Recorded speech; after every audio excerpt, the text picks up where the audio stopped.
Well, plenty of Australians do feel left behind by technological advantages and advances in the economy.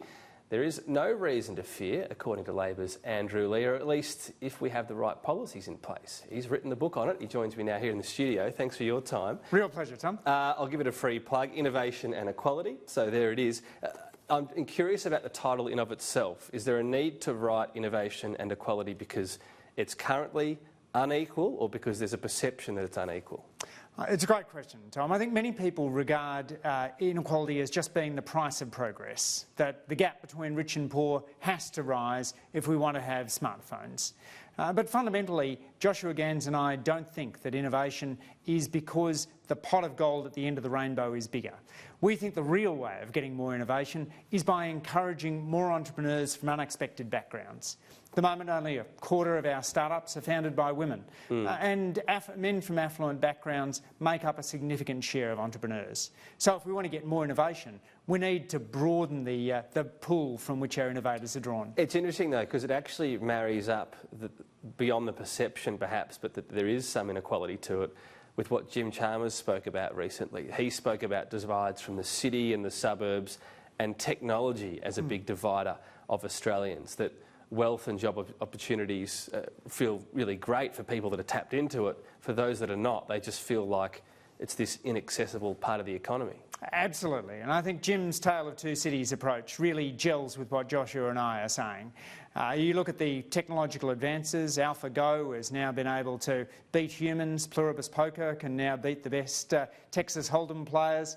And the gap between the best chess computer and the best human player is about the same as the gap between the best human player and an amateur. They would look at, if they were self-aware, they'd look at humans as though we were their pets. So this technology is advancing fast, but unless we have the systems in place to ensure that the gains are broadly shared, we're going to get a backlash against technology. So you've delved into some of these systems. IP laws, you talk about them, and there's kind of a bit each way here. You've cited the example of the man that invented the pause function basically on windscreen wipers, so that instead of them going constantly, they can go sporadically as a reason to help and protect and incentivise inventors on one hand. Bob Kearns invented intermittent windscreen wipers, but Ford basically stole the invention from him, and it took him decades of his life to get it back. Even before that, we have the invention of forceps in the 1500s, which came before patents were broadly acceptable, and so they were kept by secrecy, and thousands of women and babies died as a result. So they try to cover up the invention because let's wait until I can make the most money out of it, essentially. Precisely. Yeah. So the great thing about the intellectual property system is that you get a monopoly over a fixed period, and then the idea comes into the public domain. And yet you also say not for too long. Curiously citing, I think, was it a Beyonce song that... Bootylicious. You've put quite a long life expectancy on Beyonce, but with that life expectancy, I think the song will be trademarked or copyright for 140 years. That's right. So if Beyonce lives to age 90, which I don't think is an unreasonable expectation, Bootylicious will be in copyright till 2141. We argue against further extensions of copyright, and we think it's possible to have a system which balances the needs to get more innovation, but also ensures that we get that follow-on innovation. So where are we at right now, I guess Australia, but maybe more importantly globally, on where the line is on those two elements? We don't think the copyright should be extended, and Joshua and I also advocate thinking about two-part patents. At the moment there's really only one kind for most inventions, and you've got the same inventive step and novelty threshold.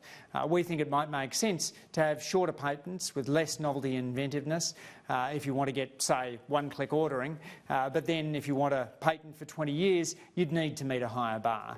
What do you mean by that novelty aspect? Can you explain that? Well, a patent has to go through various tests, the key ones which are novelty and inventiveness. That it's unique, essentially. Exactly, yeah. New to the world. But that's a question of gradation, and if we had potentially two different levels, that might induce more innovation without getting the sort of blocking effect that allowing inventions to be locked up in patents for too long can have. The problem is any little incremental advantage, you say, well, hang on, you haven't invented something here, you've made ABS brakes slightly better, we're not giving you a lock-up patent. Basically. Absolutely. Or we get the evergreening of pharmaceutical patents, which drives up the cost of pharmaceuticals. Which is a big push from the US, right, within trade deals. So this is where the rubber hits the road for Australia on this? Absolutely. So Australia produces less innovation than Joshua and I believe it should. Only 8% of Australian firms say that they're producing products which are new to the world, down from 11% in 2013. There's a lot more we can do, particularly with collaboration. We ranked very low in the OECD, Tom, for business research collaboration. We think that if you raise that up, as well as giving more advantages to entrepreneurs from the wrong side of the tracks, we'd get a whole lot more innovation and more equality. I want to run through quickly your policy prescriptions, if you like, the sort of mainly highlighted ones. Easing the process for university loans, what are we talking about there? Well, it's an MIT Press book, so writing for a US audience there. We think the US student loan mess could be quite effectively solved by them adopting the Australian-style system. Yeah, so students are able to study the course that's the best fit for them without being deterred by huge debt. And a generational sort of thing. Non-compete clauses in work contracts? A fifth of American workers are currently barred from leaving their work and working for a competing employer. How does that compare to here? We don't have good figures for Australia, right. But anecdotally it's a significant share of our labour force too. When you make it harder for workers to move jobs, you put downward pressure on wages, but also on innovation. People can't leave and start up competing firms. And we know this is good for innovation because California bans the enforcement of non-compete clauses, and it's the home of Silicon Valley. Reducing sexual harassment in the workplace to boost the number of women in tech.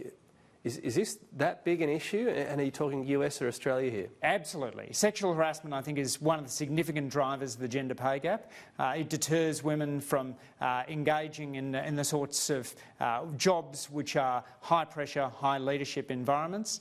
Sexual harassment is not only unfair, it's also bad for growth. And so there's many reasons that workplaces should be keen on stamping out sexual harassment. Just finally, ageing on the agenda tonight with Josh Frydenberg. A lot of people saying the biggest issue with getting a job, 65 and older, is actually discrimination. Where do you sit on this? I think there's certainly significant discrimination around, and Labor supported the Age Discrimination Act when it was passed.